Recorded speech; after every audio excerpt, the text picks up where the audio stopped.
कैसे एक पति ने की अपनी पत्नी की हत्या। ऐसा क्या कर दिया पत्नी ने, जानी आगे स्टोरी में।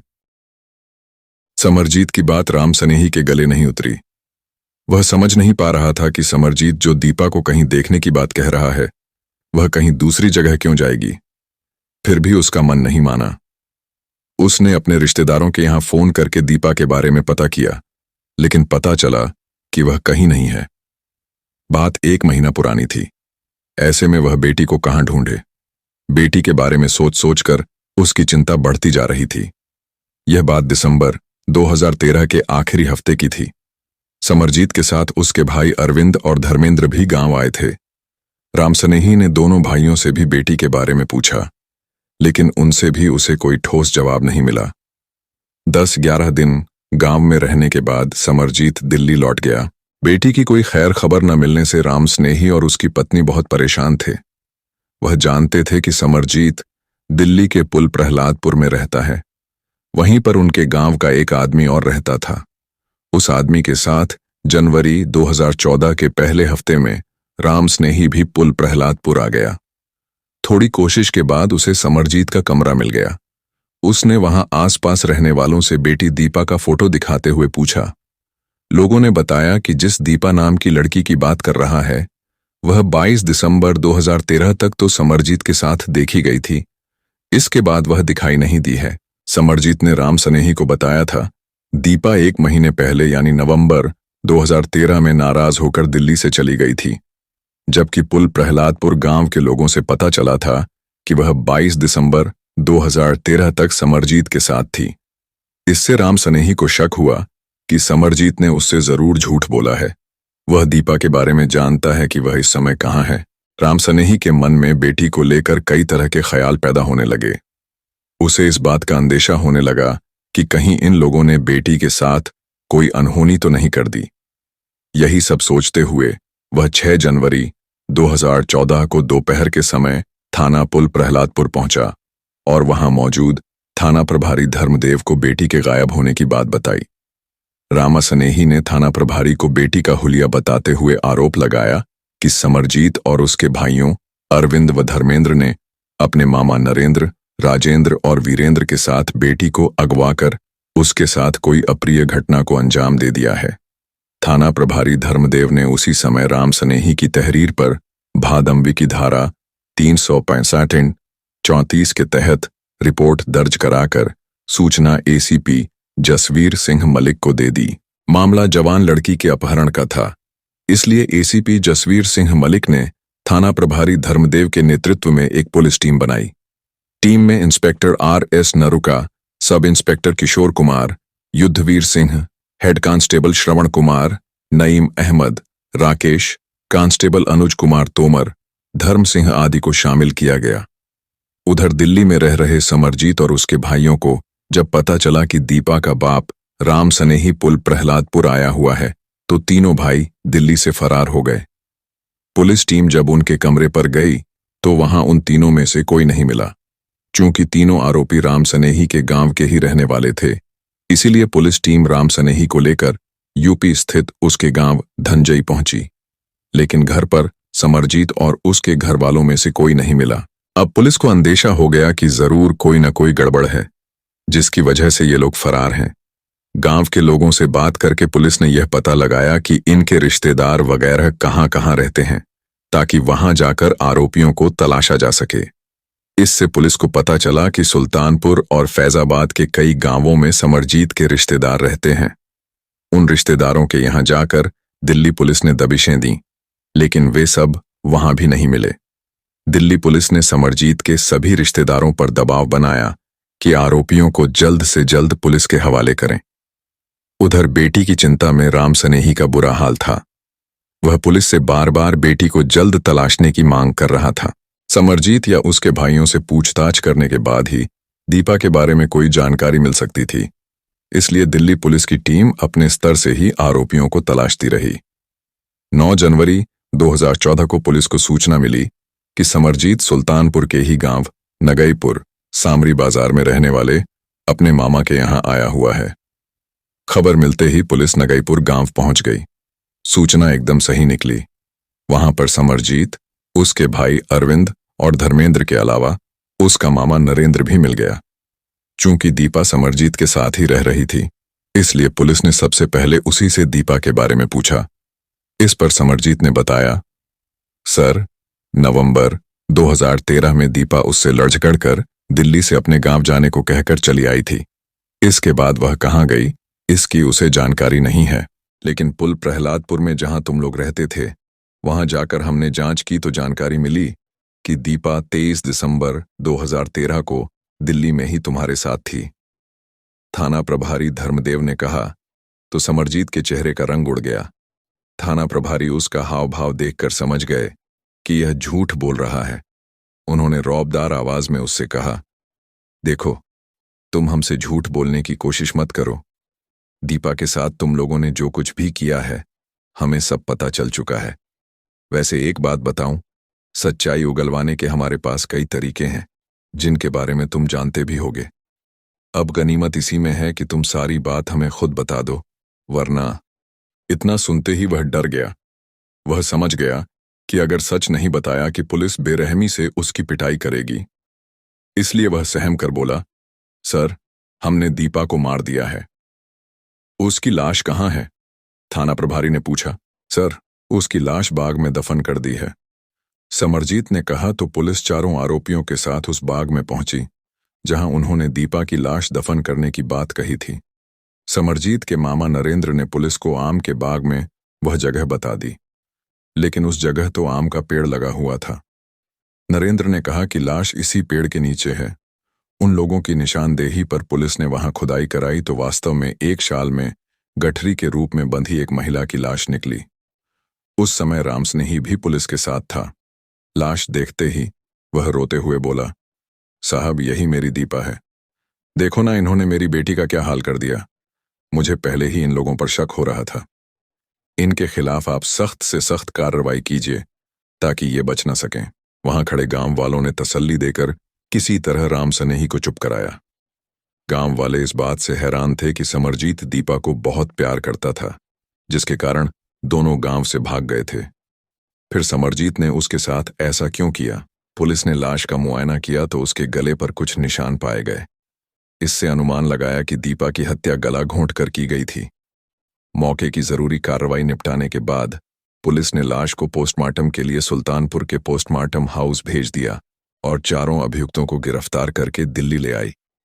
थाना पुल प्रहलादपुर में समरजीत, अरविंद, धर्मेंद्र और इनके मामा नरेंद्र से जब पूछताछ की गई तो दीपा और समरजीत के प्रेम प्रसंग से लेकर मौत का ताना बाना बुनने तक की जो कहानी सामने आई, वह बड़ी ही दिलचस्प निकली। उत्तर प्रदेश के जिला सुल्तानपुर के थाना कुंडेभार में आता है एक गांव धनजई। इसी गांव में सूर्यभान सिंह परिवार के साथ रहता था। उसके परिवार में पत्नी के अलावा 3 बेटे धर्मेंद्र, अरविंद और समरजीत थे। अरविंद और धर्मेंद्र शादीशुदा थे। दोनों भाई दिल्ली में ड्राइवर की नौकरी करते थे। समरजीत गांव में ही खेती किसानी करता था। वह खेती किसानी करता जरूर था, लेकिन उसे अच्छे कपड़े पहनने का शौक था। वह जवान तो था ही, इसलिए उसका मन ऐसा साथी पाने के लिए बेचैन था जिससे अपने मन की बात कह सके। इसी दौरान उसकी नजरें दीपा से दो चार हुईं। दीपा रामस्नेही की 20 वर्षीय बेटी थी। दीपा तीखे नयन नक्श और गोल चेहरे वाली युवती थी। दीपा उसकी बिरादरी की नहीं थी, फिर भी उसका झुकाव उसकी तरफ हो गया। फिर दोनों के बीच बातों का सिलसिला ऐसा शुरू हुआ कि वे दोनों एक दूसरे के करीब आते गए। दोनों ही चढ़ती जवानी पर थे, इसलिए जल्दी ही उनके बीच शारीरिक संबंध बन गए। एक दूसरे को शरीर सौंपने के बाद उनकी सोच में इस कदर बदलाव आया कि उन्हें अपने प्यार के अलावा सब कुछ फीका लगने लगा। उन्हें ऐसा लग रहा था जैसे उनकी मंजिल यहीं तक हो। मौका मिलने पर दोनों खेतों में एक दूसरे से मिलते रहे। उनके प्यार को देखकर ऐसा लगता था जैसे भले ही उनके शरीर अलग अलग हों, लेकिन जान एक हो। उन्होंने शादी करके अपनी अलग दुनिया बसाने तक की प्लानिंग कर ली। घर वाले उनकी शादी करने के लिए तैयार हो सकेंगे, इसका विश्वास दोनों को नहीं था। इसकी वजह साफ थी कि दोनों की जाति अलग अलग थी और दूसरे दोनों एक ही गांव के थे। घर वाले तैयार हों या न हों, उन्हें इस बात की फिक्र न थी। वे जानते थे कि प्यार के रास्ते में तमाम तरह की बाधाएं आती हैं। सच्चे प्रेमी उन बाधाओं की कभी फिक्र नहीं करते। वे परिवार और समाज के व्यंग्य बाणों और उनके द्वारा खींची गई लक्ष्मण रेखा को लांघकर अपने मुकाम तक पहुंचने की कोशिश करते हैं। समरजीत और दीपा भले ही सोच रहे थे कि उनका प्यार जमाने से छिपा हुआ है, लेकिन यह केवल उनका भ्रम था। हकीकत यह थी कि इस तरह के काम कोई चाहे कितना भी चोरी छिपे क्यों न करे, लोगों को पता चल ही जाता है। समरजीत और दीपा के मामले में भी ऐसा ही हुआ। मोहल्ले के कुछ लोगों को उनके प्यार की खबर लग गई। फिर क्या था, मोहल्ले के लोगों से बात उड़ते उड़ते इन दोनों के घर वालों के कानों में भी पहुंच गई। समरजीत के पिता सूर्यभान सिंह ने बेटे को डांटा तो वहीं दूसरी तरफ दीपा के पिता राम सनेही ने भी दीपा पर पाबंदियां लगा दी। उसे इस बात का डर था कि कहीं कोई ऐसी वैसी बात हो गई तो उसकी शादी करने में परेशानी होगी। कहते हैं कि प्यार पर जितनी बंदिशें लगाई जाती हैं वह और ज्यादा बढ़ता है, यानी बंदिशों से प्यार की डोर टूटने के बजाय और ज्यादा मजबूत हो जाती है। बेटी पर बंदिशें लगाने के पीछे राम सनेही की मंशा यही थी कि वह समरजीत को भूल जाएगी, लेकिन उसने इस बात की तरफ गौर नहीं किया कि घर वालों के सो जाने के बाद दीपा अभी भी समरजीत से फोन पर बात करती है। यानी भले ही उसकी अपने प्रेमी से मुलाकात नहीं हो पा रही थी, वह फोन पर दिल की बात उससे कर लेती थी। एक बार रामसनेही ने उसे रात को फोन पर बात करते देखा तो उसने उससे पूछा कि किससे बात कर रही है। तब दीपा ने साफ बता दिया कि वह समरजीत से बात कर रही है।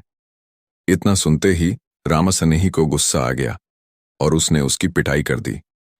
रामसनेही ने सोचा कि पिटाई से दीपा के मन में खौफ बैठ जाएगा, लेकिन इसका असर उलटा हुआ।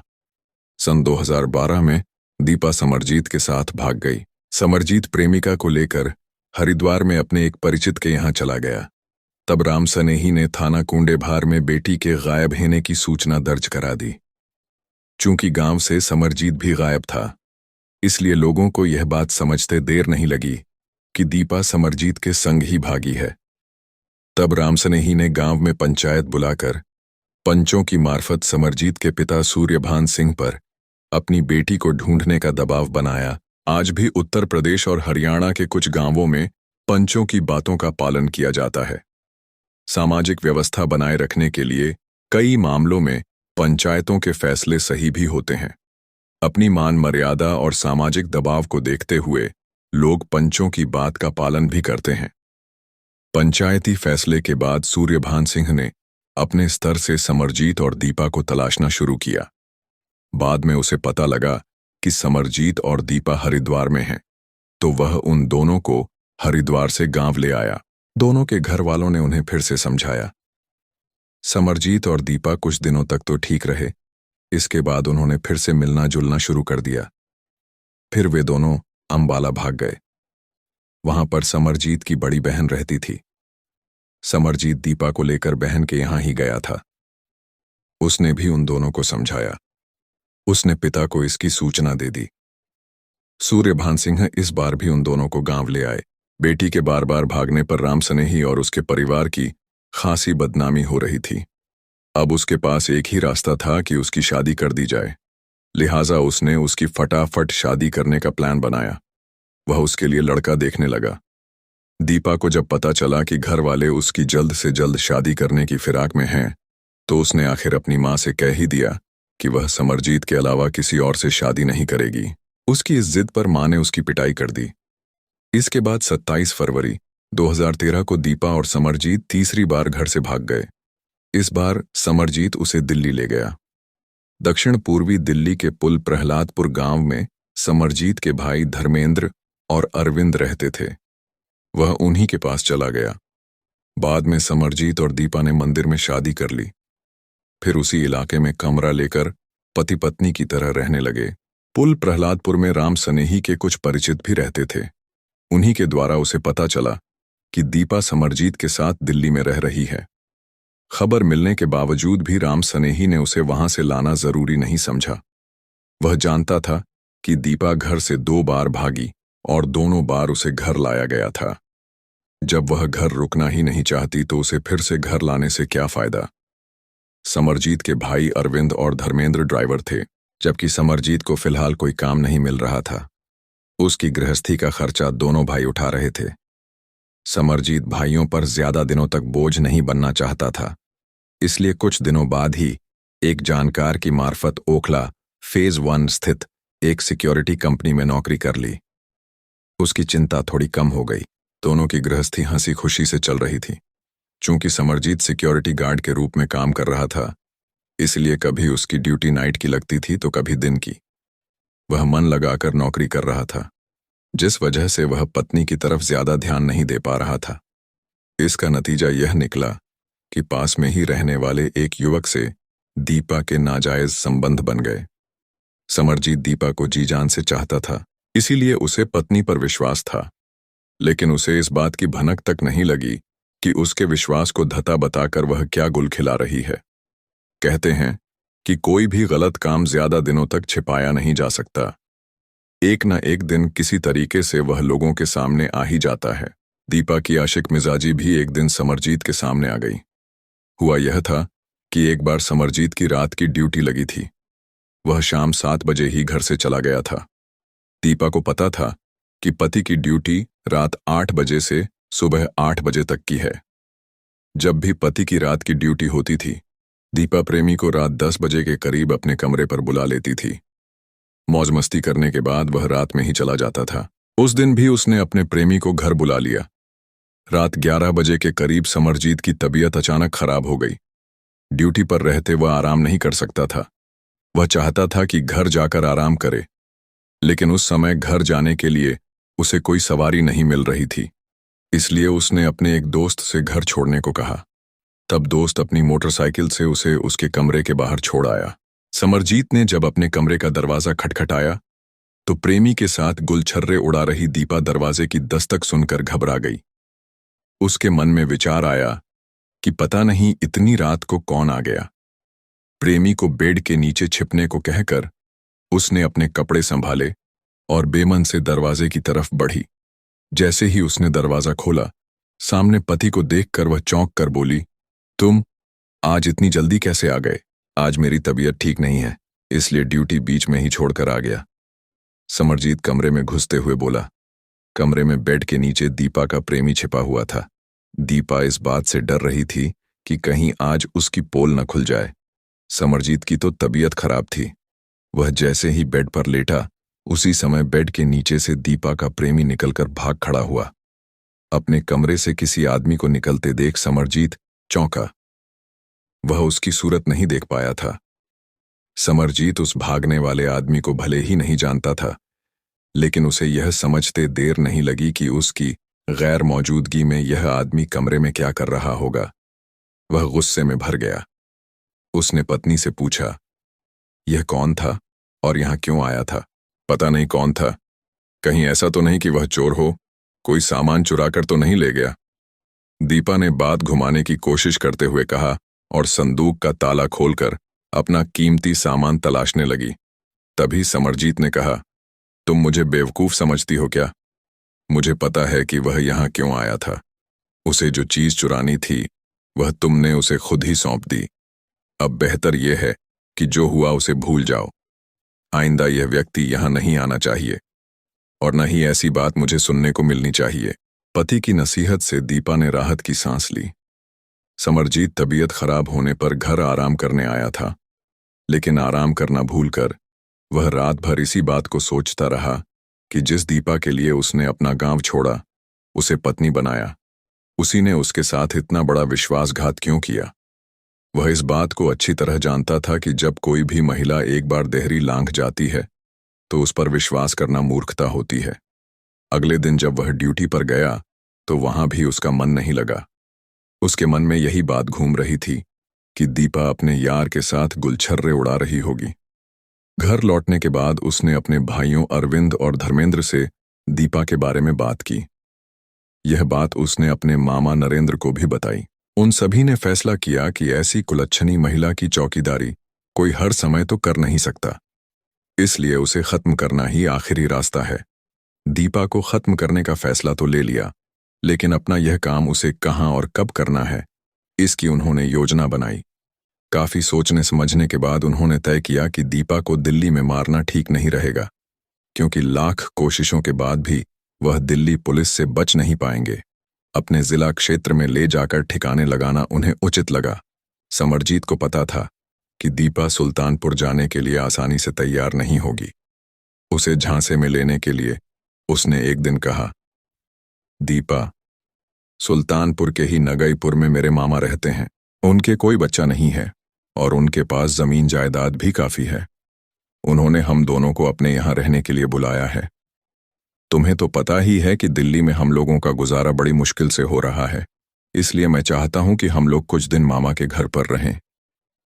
पति की बात सुनकर दीपा ने भी सोचा कि जब उनकी कोई औलाद नहीं है तो उनके बाद सारी जायदाद पति की ही हो जाएगी, इसलिए उसने मामा के यहाँ रहने की हामी भर दी। 23 दिसंबर 2013 को समरजीत दीपा को ट्रेन से सुल्तानपुर ले गया। उसके साथ दोनों भाई अरविंद और धर्मेंद्र भी थे। जब वे सुल्तानपुर स्टेशन पहुंचे, अंधेरा घिर चुका था। नगईपुर सुल्तानपुर स्टेशन से दूर था। नगईपुर गांव से पहले ही उनके कोई बच्चा नहीं है और उनके पास जमीन जायदाद भी काफी है। उन्होंने हम दोनों को अपने यहाँ रहने के लिए बुलाया है। तुम्हें तो पता ही है कि दिल्ली में हम लोगों का गुजारा बड़ी मुश्किल से हो रहा है, इसलिए मैं चाहता हूं कि हम लोग कुछ दिन मामा के घर पर रहें। पति की बात सुनकर दीपा ने भी सोचा कि जब उनकी कोई औलाद नहीं है तो उनके बाद सारी जायदाद पति की ही हो जाएगी, इसलिए उसने मामा के यहाँ रहने की हामी भर दी। 23 दिसंबर 2013 को समरजीत दीपा को ट्रेन से सुल्तानपुर ले गया। उसके साथ दोनों भाई अरविंद और धर्मेंद्र भी थे। जब वे सुल्तानपुर स्टेशन पहुंचे, अंधेरा घिर चुका था। नगईपुर सुल्तानपुर स्टेशन से दूर था। नगईपुर गांव से पहले ही समरजीत के मामा नरेंद्र का आम का बाग था। प्लान के मुताबिक नरेंद्र उनका उसी बाग में पहले से ही इंतजार कर रहा था। बाग के किनारे पहुंचकर तीनों भाइयों ने दीपा की गला घोंटकर हत्या कर दी और बाग में ही गड्ढा खोदकर लाश को दफना दिया। जिस गड्ढे में उन्होंने लाश दफन की थी, जल्दबाजी में वह ज्यादा गहरा नहीं खोदा गया था। नरेंद्र को इस बात का अंदेशा हो रहा था कि जंगली जानवर मिट्टी खोदकर लाश न खाने लगें। ऐसा होने पर भेद खुलना लाजिमी था, इसीलिए इसके 2 दिनों बाद नरेंद्र रात में ही अकेला उस बाग में गया और वहां से 20-25 कदम दूर दूसरा गहरा गड्ढा खोदा। फिर पहले गड्ढे से दीपा की लाश निकालने के बाद उसने उसे उसी की शाल में गठरी की तरह बांध दिया। उस गठरी को उसने दूसरे गहरे गड्ढे में दफनाकर उसके ऊपर आम का एक पेड़ लगा दिया ताकि किसी को कोई शक न हो। दीपा को ठिकाने लगाने के बाद वे इस बात से निश्चिंत थे कि उनके अपराध की किसी को भनक न लगेगी। यह जघन्य अपराध करने के बाद अरविंद और धर्मेंद्र पहले की ही तरह बनठन कर घूम रहे थे। उनको देखकर कोई अनुमान भी नहीं लगा सकता था कि उन्होंने हाल ही में कोई बड़ा अपराध किया है। गांव के ज्यादातर लोगों को पता था कि दीपा दिल्ली में समरजीत के साथ पत्नी की तरह रह रही है। जब उन्होंने समरजीत को गांव में अकेला देखा तो उन्होंने उससे दीपा के बारे में पूछा। जब दीपा के पिता राम सनेही को भी जानकारी मिली कि समरजीत के साथ दीपा गांव नहीं आई है तो उसने उससे बेटी के बारे में पूछा। तब समरजीत ने उसे झूठी बात बताई कि दीपा 1 महीने पहले उससे झगड़ा करके दिल्ली से गांव जाने की बात कहकर आ गई थी। समरजीत की यह बात सुनकर राम सनेही घबरा गया था। फिर वह बेटी की छानबीन करने दिल्ली पहुंचा और बाद में दिल्ली के पुल प्रहलादपुर थाने में रिपोर्ट दर्ज करा दी। इसके बाद ही पुलिस अभियुक्तों तक पहुंची। पुलिस ने समरजीत, अरविंद, धर्मेंद्र और मामा नरेंद्र को अपहरण कर हत्या और लाश छिपाने के जुर्म में गिरफ्तार कर 9 जनवरी 2013 को दिल्ली के साकेत न्यायालय में महानगर दंडाधिकारी पवन कुमार की कोर्ट में पेश किया, जहां से उन्हें न्यायिक हिरासत में भेज दिया गया।